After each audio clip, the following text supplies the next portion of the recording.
Selamat datang dalam sesi bacaan buku harian Santa Faustina. Para opa, oma, bapak, ibu, dan sahabat-sahabat sekalian, mari kita baca dan dengarkan bersama-sama. Buku harian Santa Faustina nomor 131 sampai 135. Yesus, Engkau dapat menolong aku. Sejak saat ini, aku telah memulai sesuatu yang baru. Aku menyembunyikan segala rahmat di dalam jiwaku dan menantikan siapapun juga yang akan diutus Tuhan kepadaku. Tanpa keraguan-raguan dalam hati, aku minta kepada Tuhan sendiri agar berkenan menolongku selama saat-saat ini. Dan tiba-tiba suatu keberanian menyusup ke dalam jiwaku. Aku harus menyebutkan juga bahwa ada beberapa bapak pengakuan yang tampaknya menjadi bapak rohani yang sejati, tetapi hanya selama segalanya berjalan dengan baik.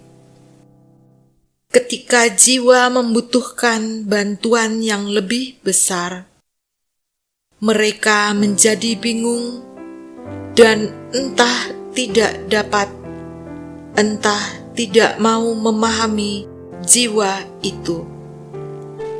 Mereka berusaha menghindari orang itu secepat mungkin.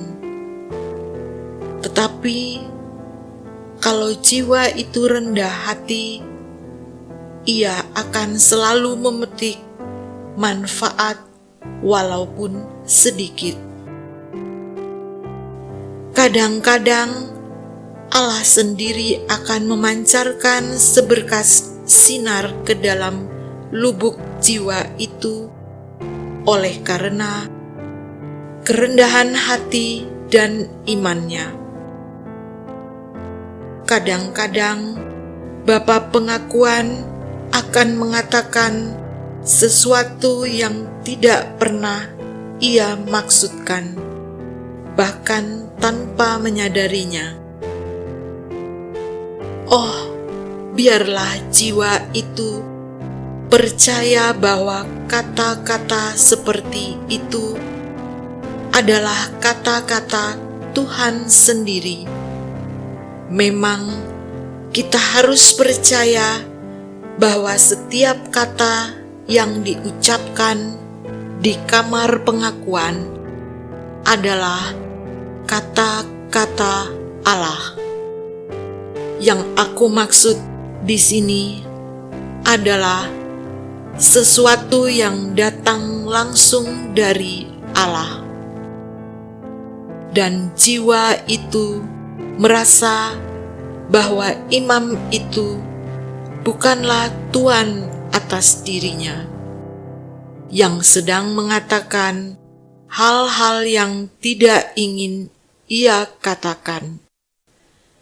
Beginilah cara Allah mengajar iman. Seringkali aku sendiri mengalami hal-hal seperti ini.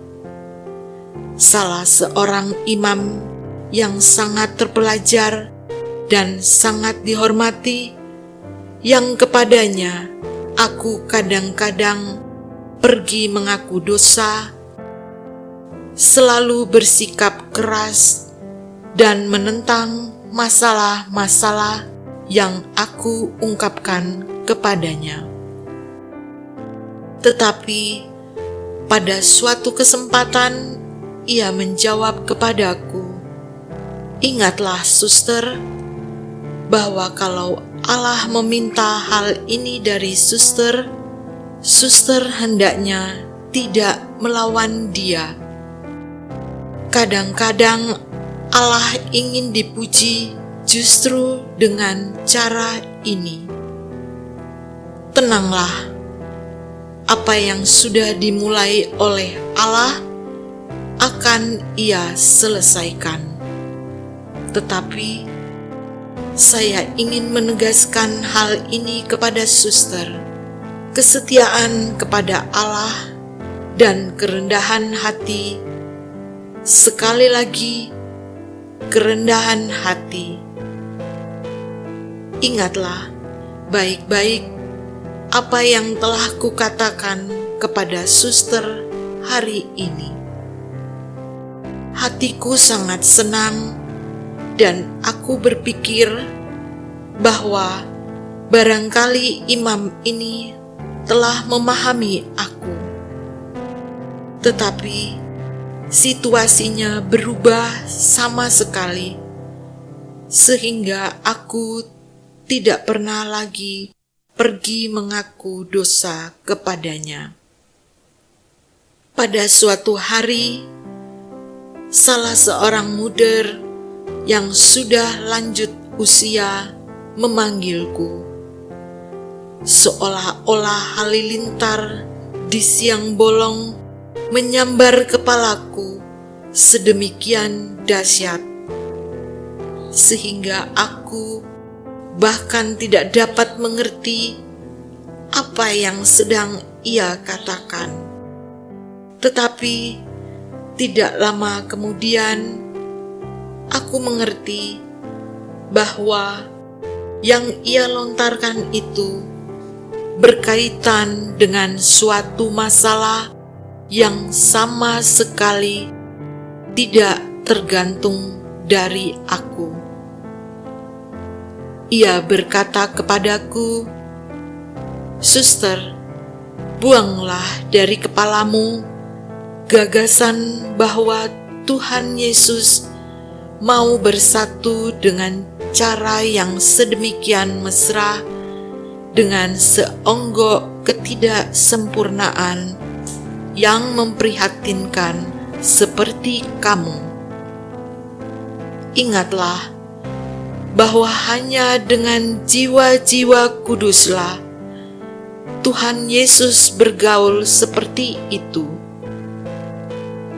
Aku mengakui bahwa ia benar, sebab aku ini memang seorang malang, tetapi aku masih percaya akan kerahiman Allah. Ketika aku berjumpa dengan Tuhan, aku merendahkan diri dan berkata, "Yesus, tampaknya Engkau tidak bersatu erat dengan orang yang sedemikian malang seperti aku."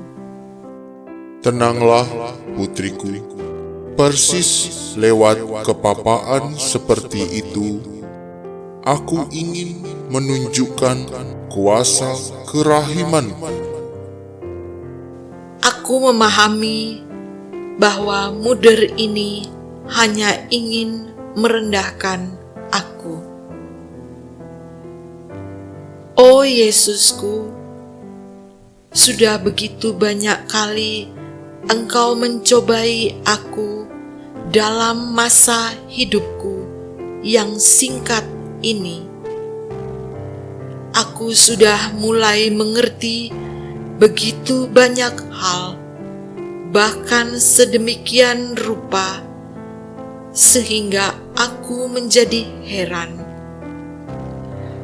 Oh, betapa indahnya menyerahkan diri sama sekali kepada Allah dan memberi Dia kebebasan penuh untuk bertindak di dalam jiwa. Selama masa probasi yang ketiga, Tuhan membuat aku memahami bahwa aku harus mempersembahkan diriku kepadanya sedemikian rupa sehingga Ia dapat bertindak terhadap aku seperti yang Ia kehendaki. Aku harus tetap berdiri di hadapannya sebagai suatu persembahan kurban. Mula-mula aku sangat ketakutan karena aku menyadari bahwa diriku sedemikian memprihatinkan, dan karena aku tahu dengan baik diriku sendiri. Sekali lagi aku berkata kepada Tuhan, "Aku ini sungguh papa. Bagaimana mungkin aku menjadi sandera demi orang-orang lain?" Sekarang engkau belum memahaminya. Besok dalam adorasimu, aku akan membuat engkau mengerti. Hatiku gemetar, demikian juga jiwaku. Sedemikian dalamnya kata-kata itu menusuk ke dalam jiwaku. Sabda Allah itu hidup.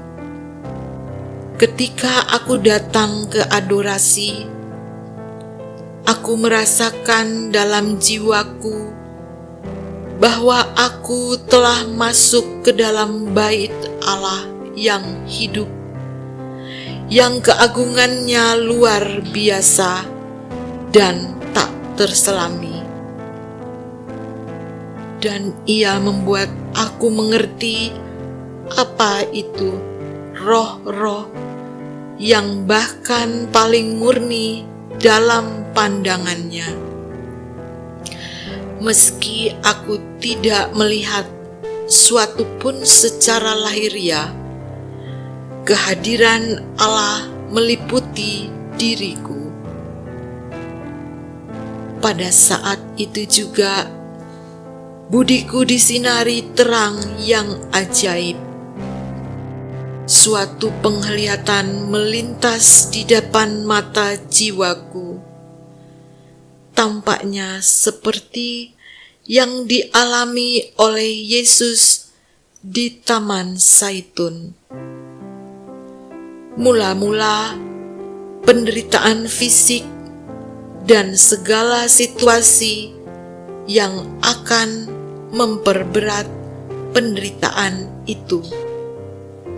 Kemudian, sepenuhnya penderitaan spiritual dan semua yang tak akan dimengerti oleh seorang pun. Segala sesuatu melintas dalam penglihatan, kecurigaan semu, kehilangan nama baik.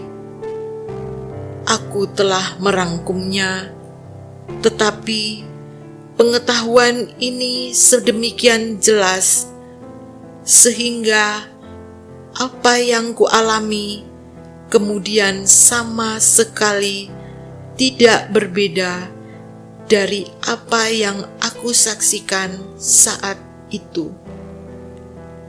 Namaku adalah kurban.